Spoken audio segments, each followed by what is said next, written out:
Hello and welcome to Tea with Jess. I'm Jess Montgomery and I'm the author of the Kinship Historical Mystery Series. And as one of my characters likes to say, life is hard, have tea. So my mug today is my Tea with Jess mug.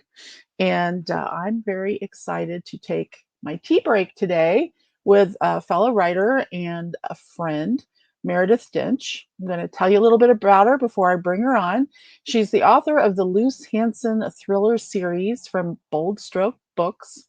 Crossed is the first in the series, and it was published in August of 2015 and was a runner-up for the 2015 Indie Fab Awards in the mystery genre.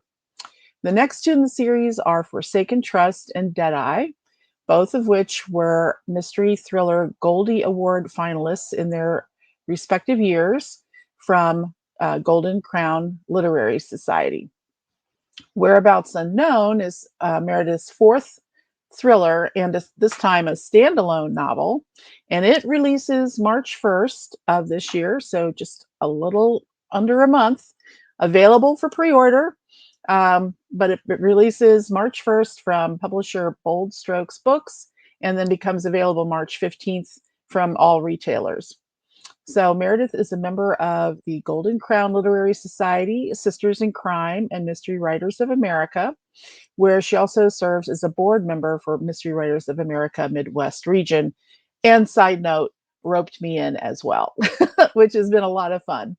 And Meredith lives in Dayton, Ohio, where she is senior lecturer of creative writing, literature, and composition at the University of Dayton. So Meredith is quite accomplished, but today we're going to talk about her most recent accomplishment, her upcoming novel, Whereabouts Unknown. So now let's welcome Meredith. Hey, everyone. Hello. Hi. Thanks so Yeah, much for hi. Oh, my pleasure. It's good to see you, even if, virtually. Yep, So, absolutely. absolutely. So, tell us first about just an overall, without spoilers, summary of Whereabouts Unknown. All right. Well, Whereabouts Unknown has a lot going on. This is a Mhm. standalone, which I envision to be a standalone, of a new character for me named Theodora Matson, who is Mhm. a homicide detective for the city of Dayton, Ohio. And when the book opens, she's sort of in the prime of her life. Like everything's going awesome. She's 53 and she's kind of like at the height of her career. She's worked really great cases, solved some really great ones. She's in great physical shape. She's an athlete, so she's in great physical condition. She has been in a long-term relationship with her partner Bree, and they're getting ready to have their first child. And when the book opens, she's working a cold case of a missing teen from Dayton. And she is just simply going on like a routine follow-up call regarding the cold case. And she's injured pretty severely. So much so that it's questionable whether she's going to be able to keep working and be able to continue with that. And so over the course of her sort of rehabbing, she's working desk duty and things in her department and comes across some information about another teen who has gone missing in Brecksville, Ohio, which is up in the Cleveland area, under very similar circumstances. So she starts to kind of work that, put it together, working the case, and she starts to believe that it's possible that these two teens could still be alive. And if that's the case, then they're in danger and they need to be found. And so that sort of kicks it off. But I also have a second point of view in the book too. So we're following Theo, kind of her line of trying to find him. But then the other voice is also Annabelle Jackson, who is a 16-year-old. She's the one from Burkesville who's gone missing. And so we hear about her. I hate to call it like a captivity narrative, but in a lot of ways, kind of what it is. And how she got to where she is and why she's there and all of those things, and how she works to hopefully save herself. So, Yeah, it's harrowing, and that oh, opening scene is very like, yeah, yeah. it's this is a page-turning book, people. I'm just saying. Oh, well, thank you. And Thank you. that's a great description of it, and I meant to point out, we have the cover, and that you've I got just got them. Oh, wait, sorry. Let yeah, me get this. yes. I Just just got a box. you just got your box. Oh, it's a beautiful cover. For people who are listening to the podcast version later, it's the title "Whereabouts Unknown" is in red on top of this very entrancing sort of gray and white, landscape that just but it pulls you in, and you're like, Yeah. yeah, it's a great cover, great opening. Thanks. I really envisioned like when Bold Strokes Books was working on the cover, I really felt like it needed to be a black and white picture. Mhm. And there's a couple of I mean there's three different places really that keep coming up in the book. One is Dayton because that's where, the homicide detective works.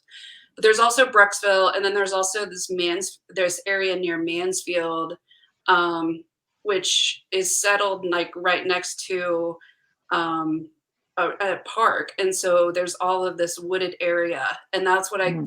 this picture was kind of what I kept thinking about for that area that I was writing about. So yeah. Well, you brought it to life. So yeah, you've described to us that your new detective Theodora Mhm. is a detective for the Dayton Police Department. In your series, Luce is an Ohio Bureau of Crime Investigations agent. So I'm wondering what draws you to writing crime, and in particular, fairly gritty police procedurals. Yeah, What I drew you do to that? think this one's probably my grittiest. Hmm. I so when I first wanted, like from the very beginning, when I first wanted to be a writer when I was a teen, I wanted to be a horror writer. And I was bound and determined, like, I am going to write horror all the way through school and everything. And it wasn't until, you know, like I was maybe 2 years into my graduate program that I started to like say, oh, working with law enforcement and working that angle of crime fiction is a really cool way to get into these ideas of justice, which is ultimately, I think, Mhm. what I was really getting at in a lot of my horror. Um, but I do think like my horror elements seem to come through quite a bit in this novel. Yeah, they do. And they do. And I know you well enough to know you're a very kind, sweet person. But I kind of love that, like, wow, she's always so polite and kind and sweet. And wow, I think that's awesome. Well, thank you. Um, Yeah. so I get asked all the time about the challenges of researching Mhm. historical um, settings and eras for my novels, but I'm really intrigued. I think you have just as hard or a harder job researching police procedurals. So how do you do ride-alongs? Do you interview cops? How do you go about doing your research? I've done a lot of ride-alongs. For this particular book, we were in the middle of the pandemic. I started this Mm, in 2019, and I mean, pretty rapidly we were, closing down and going into the, pandemic. So a lot of my stuff had to be virtual for this one, and mm, I am so blessed because two friends that I went to elementary school with, which is crazy to think that that was that long ago, but they both live in Dayton, and one of them is an ex-cop who used to work sex crimes, and the other is a mortician at one of our at Wright State University. hmm, And so they have been so amazingly fantastic because for this book I needed to know a lot about I hate to, I, there's I'm trying really hard not to give much away, but I needed a lot of information about sort of like someone who is captive, what would happen with their bodies, especially in heat, maybe Mhm. if they died, what might happen, you know? So there was a lot of information about like what happens with bodies and how they decompose that I needed to know. And my friend who's a Wow. mortician was more than happy to give me details. Really, like, we had some conversations that went, oh God, and she spared no detail. I was like, oh, That's awesome. yeah, it was very helpful. Yeah, at first I was really hoping I could go to work with her. And she kept saying like, after the pandemic, maybe you can. But you know, after some of our discussions, I don't know if I want It's to. like, maybe not. Yeah, I don't know. But you know, my other friend, who's an ex-cop, she was really helpful in determining sort of like what would happen who's to a cop who's on like a medical leave, what would happen with them coming back to the job, how would they be integrated back into like, you know, who would take over for them? Like there were a lot of questions that I needed that were just logistical like that. Um, just to see how believable it could be. And there's also this whole feeling throughout the book that you're not really sure if the main characters or if Theo is ever going to fully recover. And Mhm. and you know, so I needed some information about what would happen to a really decorated detective that if they were injured and couldn't work anymore, what would happen, you know, would they be fired? So she was really helpful with things like that and you know, giving me some really good details about, you know, entering properties and things like that. You know, so it was very, very helpful. I also have a really great editor who I think she just does an amazing job working with crime fiction and knowing the law and the logistics of everything. She's wonderful at bold strokes. So Oh, that's awesome. yeah. That's great. So you switched things up a bit because you went from a series to a standalone. Hmm. What you think is a standalone. Hmm. Sometimes these things change, Yeah, but you wrote it as a standalone. I did. Yeah. So you know, tell us a little bit about why. Tell us a little bit about the challenges and the joys of the two approaches. Well, you know, so Luz Hansen, that series that I was working on, that she'd been with me for so long. I mean, I started writing that character. I first started like envisioning it and started writing it probably around 2010, and it just felt to me like we had been together for so long. And also, I think it felt really personal too because it was all written in first person. And Mhm. so I just felt a little stifled by her, I think. And after three Take a books, break. I needed a break. Yeah, I needed a break after three books. And you know, she had a lot of you know, like psychological issues that kind of hindered her. Mhm, And so mhm. I really wanted to take a look at from a different angle, you know, of a police officer who's working and kind of get a different angle on the way that it works and all of that. I really felt too that so this is going to sound crazy because this book sort of fits right in with that. But originally I was thinking that I felt a little hemmed in a little bit because Luz Hansen's job is to capture, you know, she tracks serial killers for the state of Ohio. And so I felt like I was really limited and had to be held into this idea that everything had to be a serial killer.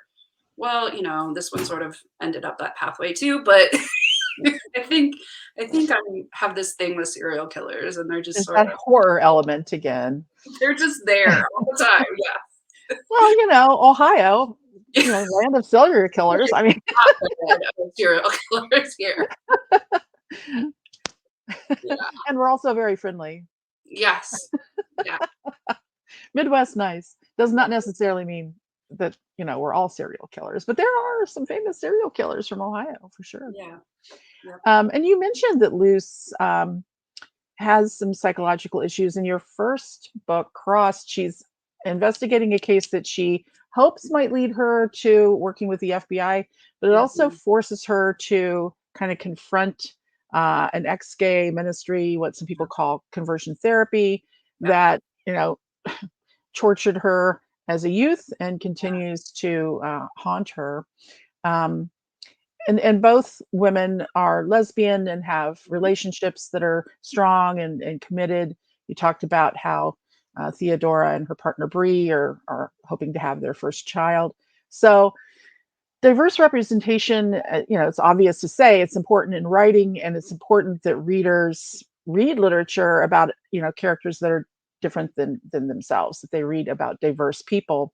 But I think that's been a challenge for writers and for readers for a long time. But are you finding that now you're getting readers from like all demographics? Do you think that's opening up a bit?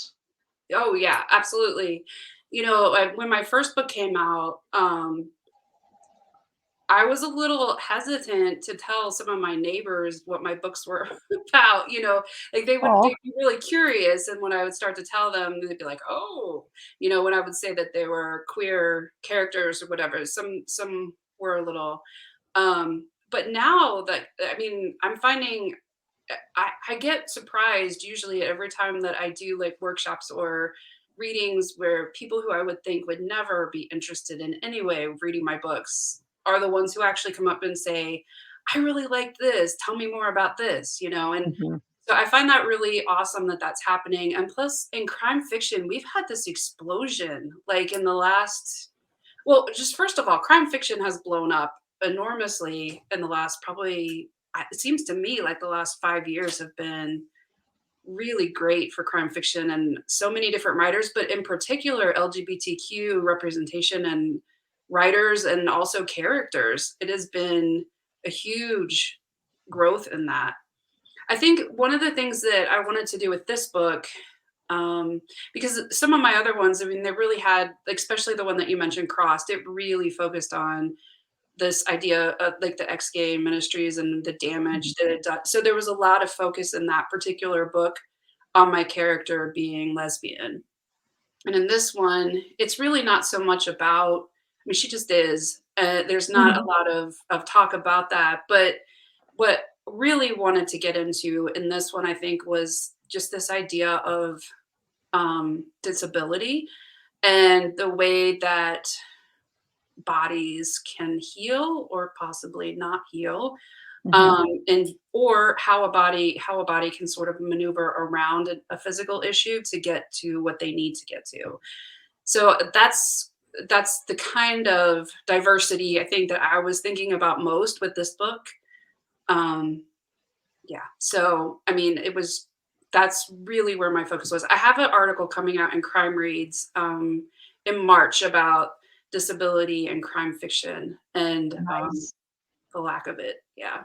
So, Yeah, and that's true. There is a lack of that representation. yeah, So, I mean, one of the biggest things, frustrations for me was that in 2017, I was diagnosed with an autoimmune disorder. hmm, And I know that was 2 years before I actually started writing this, but it felt pretty close to when I started writing it. And, there was all of this like trying to go to different doctors, getting different tests, medication trials, all of that stuff. And, all of these doctors kept saying to me that, we are seeing these huge numbers of autoimmune, this rise in our country of autoimmune disorders, and hmm, particularly in women. But then when I would read books, I couldn't really find characters that were dealing with some of the things that I was. And so I really was craving, some characters that were going through. Plus, we were in the middle of a pandemic too. How could I mhm. not think about illness and bodies and And bodies, and yeah. Well, and you've written about the pandemic and how that, you know, I guess sort of, correct me if I'm wrong, but either exacerbated or triggered a bit of a writer's block in yeah, you, but yeah, community kind of pulled you out, yep, became a way out of that. And of course, I've mentioned all the organizations you're a part of, which is a form of community. yeah. Sometimes we do virtual writing retreats together with other writers. That's a form of community. We've worked together on writers' workshops, another form of community. Your teaching is a form of community. Mhm. I'm sure you have plenty of other circles and communities. So I'm really curious about how community helped pull you out of um, the Yeah. writer's block. Yeah, so pre-pandemic, if you would have asked me, I would have told you that I'm a writer who works on my own. Like I don't work with I just sit in my little corner and I write my books and and then the pandemic hit and wow, I mean, it was almost like stopping time. Like I had a really hard time writing anything, like emails even. Like it was a really difficult situation of like and it was almost like overwhelmed, like I didn't know where to start. And so I had to ask from at least two, I think there might have been three times that I had to ask for an extension on my contract for this book because I was behind. I was really, really behind Yeah. and had very little. But once everybody was really in this position of being in their homes and when Zoom groups started forming and holding, like you would go into a Zoom room and everybody would just be writing their own thing. I started going to those frequently and it didn't matter to me who was holding it. It could have been like romance writers who were having it. I didn't care. But I found that like I really need a human being to make me accountable. Because Mhm. I'm just not good at holding myself accountable. But if I have somebody else who's even just, if I even know that they're working at the same time, that helps me. Mhm. Um, but I found these Zoom rooms, and that was really, really helpful because it held me to my computer because my camera was on, they could see me, But then there was also like the timed writing aspect of it too. And so I don't know. I don't this book never would have been written if it wouldn't have been for like Zoom rooms and people who are there. And I have a really good friend who we live on, completely separate sides of, the country, but one thing that really grew out of the pandemic was we started meeting every Sunday and then sometimes whenever we can make it work during the week. For a while we were meeting on Tuesday, Thursday, and Sundays. And, that has been such a help just to have somebody else to say, "Hey, what did you do? What did you write about? Have you written anything? And we're gonna leave our cameras on for an hour and let's see what we can do?" Um, Yeah. I would never have said that I needed that, but pre-pandemic, but now I definitely do. And I need friends like Erin Flanagan and you guys to be like, "Show us your list of goals." Yes, I love that Aaron does that. Yes. Yeah, Meredith is referring to Erin Flanagan, who has her first uh, novel, and it's a mystery Yeah, called Deer Season out. And yes, she's very good at keeping us accountable, making us set goals, and she even gives us stickers in her daytimer on our behalf. You got to love a person like yeah, that. But I think that's really insightful to kind of have discovered that about yourself and yeah, to um, go, okay, that's fine. So I have this. If I have this accountability, then I will get the work done, and yeah. that's great. I mean, you're still writing alone in the sense of Mhm. Yeah, you're doing the writing, but just knowing, um, yeah, somebody else. I think just knowing somebody else is also right. doing the writing, um, and that you're accountable. It does make a difference. Yeah, Um, so you mentioned, I've mentioned that you teach, and you've talked about it a little bit. How do you balance um, teaching with writing? That's a lot to me. That's a lot to juggle. So for yeah. those of us who struggle with time management, Well, and how do you do that? oh gosh, there are so many times that I don't do well with it. And the idea that that you have to write every day, I wish I could write every day, but I just don't really have time. And one of the things that I try really hard to do is to use my summers to generate like drafts, like first drafts. And Mhm. that's when I like am making all of my shitty first drafts is over summer. And what I found is that I can edit during the semester when I'm teaching a lot easier than I can be generating material. So, and then over breaks and things like that is when I work on revisions. So for me, that has worked. And, I kind of got myself into a pickle a little bit here with this book. And I was writing in the fall while I was also teaching. And that was really, really difficult to do. Um, Hopefully I can plan a little bit better in the future and not have to do that. But it is, teaching is all encompassing in a lot of Mhm. ways. And it just, I love it.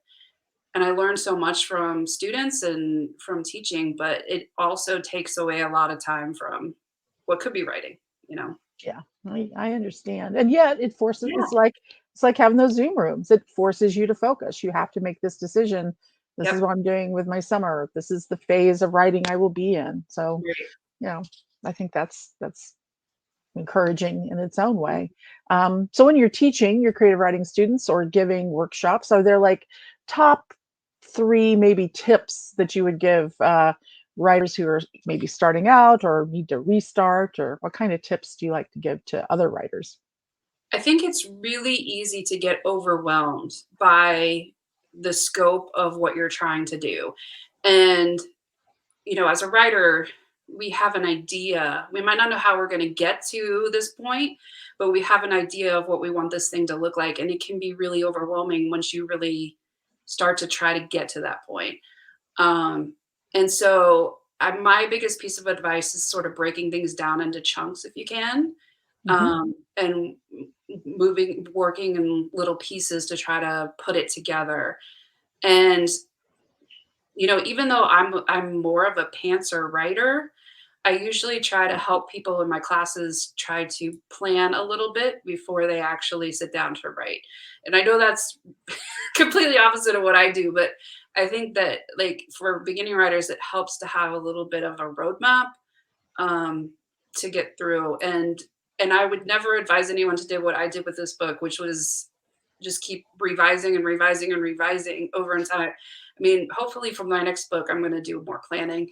So, but definitely, I would say planning or doing some sort of outlining or planning, even if it's just, doing chapter outlines. You know, there's so many things out there that can really help on the internet that have like ways of organization and things like that.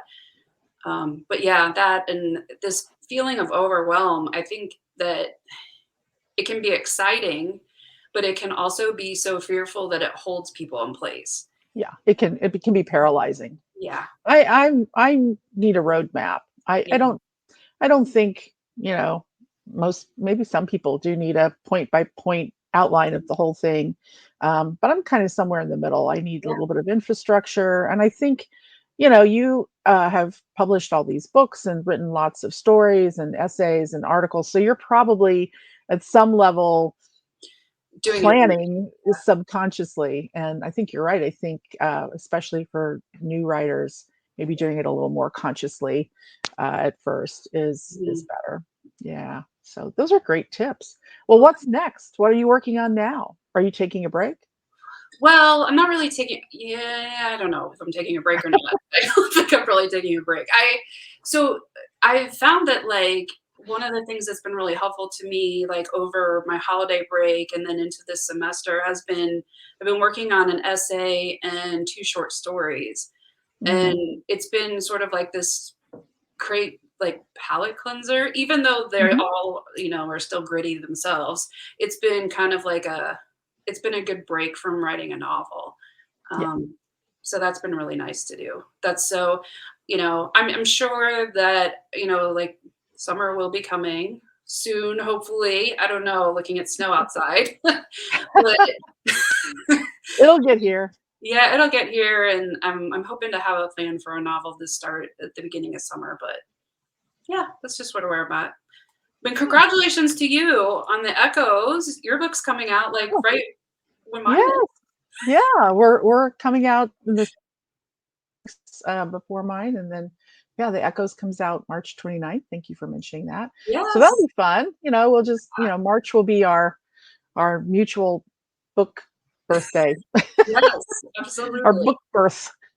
Yeah. So, well, I forgot to ask you, do you have a mug of tea or coffee Ooh, or? you know what? So I'm not really a hot drinker of any kind. But oh wait, sorry, I keep doing it the opposite way. I Yeah. am a cold drinker and I love Yeah. sugar. So Mountain Dew's my drink Your of go-to. choice. That is awesome. What about you? I'm having my tea in my little tea mug. So it's tea with Jess and Mountain Dew with Meredith. I think that works perfectly. I love it. That's awesome. Well, thank you so much for joining us. Thank you to everyone who's watched live, and thank you to people who watch the recording later or catch the podcast version available on all your favorite podcast apps. And thank you, Thank Meredith, for you. being with I us. really had fun. Thanks for having me. All right, everybody, take care. Be kind to yourselves and each other, and I'll see you next week for Tea with Jess. Bye.